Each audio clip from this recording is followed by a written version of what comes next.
चॅनलचे updates मिळवण्यासाठी कृपया @post मराठीला लाईक करा, शेअर करा आणि सबस्क्राईब करायला विसरू नका। मी आपल्याशी आता फक्त एक 5-6 मिनिटं बोलण्यासाठी आलोय आणि मला आज काही पत्रकारांचे मला फोन आले आणि त्याच्यावर त्यांनी मी याच्यावरती प्रतिक्रिया द्यावी म्हणून मला सांगण्यात आलं। त्याच्यामुळे मी एक 5 मिनिटं आपल्याशी हा विषय बोलणार आहे आणि संपणार आहे। खरं तर आता मला प्रेस घेणं किंवा आता काही बोलणं, कारण माझ्या मुलाखती झालेल्या आहेत, सभा झालेल्या आहेत, भाषण झालेली आहेत, त्याच्यामधनं अनेक गोष्टी मी बोललेलो आहे। परंतु काल आमची जिथे सभा झाली शिवतीर्थावरती, तिथेच काल देवेंद्र फडणवीस आणि एकनाथ शिंदे आणि बाकी सगळ्या मंडळींची एक सभा झाली आणि त्याच्यामध्ये देवेंद्र फडणवीस असं म्हणाले की राज ठाकरे जे गौतम अदानीबद्दल जे बोललेले आहेत, तर त्याच्यामध्ये मग त्यांनी टाटा, अंबानी आणि इतर सगळ्या उद्योगपतींचा पण विषय काढला आणि त्या उद्योगपतींचं देखील ग्रोथ झालेली आहे अशा प्रकारे त्यांनी गोष्ट सांगितली। मुळात मी माझ्या भाषणामध्ये पण मी ही गोष्ट सांगितली होती, हा विषय कुठच्या उद्योगपतीच्या विरोधातला किंवा उद्योग समूह किंवा उद्योग येऊ नये याच्या विरोधातला हा विषय नाहीये। विषय आहे की उद्या अंबानी असतील, टाटा असतील, इतर उद्योग समूह असतील, बिर्ला असतील, कोणी हिंदुजा असतील, अजून कोणी लोक असतील, त्यांना इथपर्यंत पोहोचायला साधारणपणे 50-60-100 वर्ष लागलेली आहेत। पण यांच्याही पलीकडे एक माणूस जातो आणि तो 10 वर्षातच फक्त मोठा होतो। माझा विषय तिकडे आहे। म्हणजे उद्या तुमचं सिमेंट पासून, स्टील पासून, पोर्ट्स पासून, एअरपोर्ट पासून, विजेपासून या सगळ्या गोष्टींची मोनोपॉली ज्या वेळेला एका माणसाकडे यायला लागते, त्यावेळेला एखादा माणूस हा या देशाला वेठीस धरू शकतो आणि त्याला सगळ्या गोष्टी पुरवणारं हे केंद्र सरकार ज्या वेळेला असतं आणि त्यांना ज्या वेळेला केंद्राकडनं ज्या वेळेला पूर्णपणे एक रेड कार्पेट असतं आणि कुठेही जा आणि काही करा, माझा आक्षेप इकडे आहे। उद्या उद्योगधंदे वाढले, उद्योगपती वाढले, उद्योग आल्यानंतर इथे रोजगार निर्माण होतो, रोजगार निर्माण झाल्यावरती बाबा घरं उभी राहतात, मुलं मुली उभी राहतात, त्यांना नोकऱ्या मिळतात, त्यांचे संसार उभे राहतात। त्याच्यामुळे उद्योगाला विरोध आहे वगैरे हे असल्या मूर्खपणा माझा बोलण्यातनं नव्हता आणि नाही आणि येणारही नाही कधी। परंतु एक गोष्ट मला आपल्याला नमूद करू इच्छितो मी आपल्या समोर की या सगळ्या याच्यामध्ये अंबानी घ्या, टाटा घ्या, अजून कोणी उद्योगपती घ्या, बिर्ला घ्या, कोणी यांची एम्पायर स्वतः उभी केलेली आहे।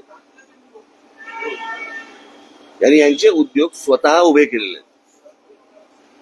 म्हणजे आज जर समजा तुम्ही विमानतळ ही एक जर समजा गोष्ट बघितली तर 7 का 8 विमानतळ आज गौतम अदानींना देण्यात आलेली आहेत केंद्र सरकारकडनं आणि त्यातलं फक्त एक नवी मुंबईचं विमानतळ सोडलं तर एकही विमानतळ हे गौतम अदानींनी बांधलेलं नाही।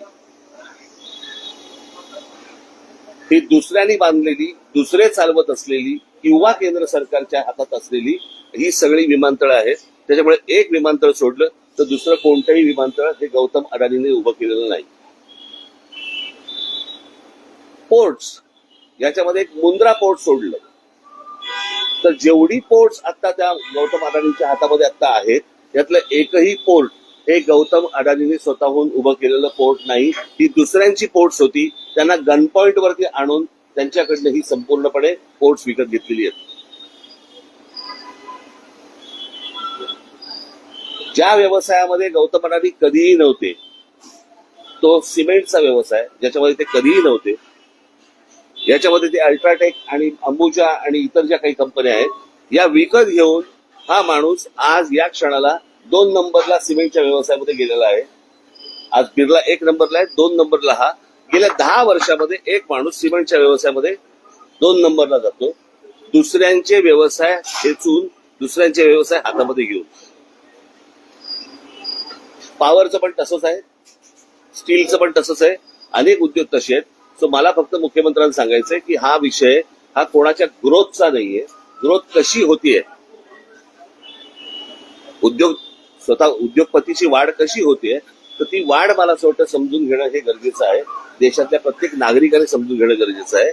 उद्या हा एकच माणूस या देशाला वेठीस धरू शकतो. याचं उत्तम उदाहरण जर समजा आता आपल्याला बघायचं असेल तर जे या देशामध्ये आता इंडिगोने केलं, संपूर्ण सगळा देश अख्खा स्टँड स्टिलवरती आणला आणि सगळी विमानतळ ज्यावेळेला आज बंद झाली, 65% आज हवाई वाहतूक ही एकट्या इंडिगोकडे देण्यात आली आणि त्याच्यातनं एका एअरलाईनने व्यवसाय बंद केल्यानंतर किंवा ठप्प केल्यानंतर देशाचे काय हाल होतात हे आपण पाहिले.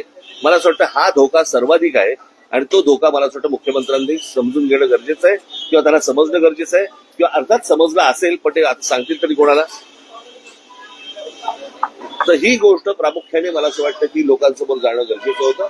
आणि हे उद्योग उभे करत असताना गौतम अदानींना अर्थसहाय्य कुठून झालं, कोणकोणत्या बँकांना आणि कोणकोणत्या इतर इन्स्टिट्यूशन्सना यांना अर्थसहाय्य करायला लावलं.